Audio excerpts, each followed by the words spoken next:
D'après Yves Klein, les couleurs sont des êtres vivants qui s'intègrent à nous, comme à tout.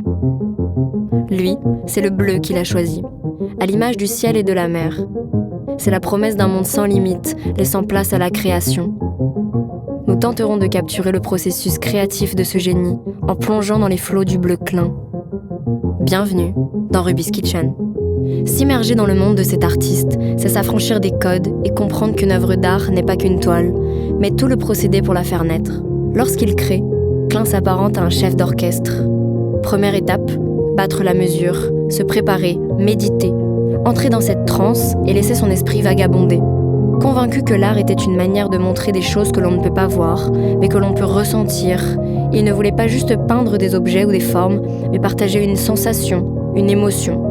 C'est alors que le ballet commence. Deuxième étape, s'abandonner à la spontanéité et laisser son corps et son âme parler. S'il a choisi de se réapproprier le bleu outre-mer, c'est parce qu'il est intimement lié à la nature, à la lumière et à la spiritualité. Il nous électrise, nous hypnotise et devient alors un langage universel.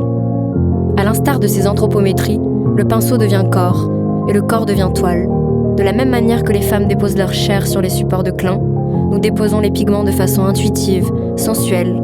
Ces aplats de couleurs, de formes et de textures sont alors le résultat d'une chorégraphie unique et intime, propre à chacun. Il ne reste désormais plus qu'une dernière étape. Reprendre son souffle, admirer et se remercier de s'être laissé rêver.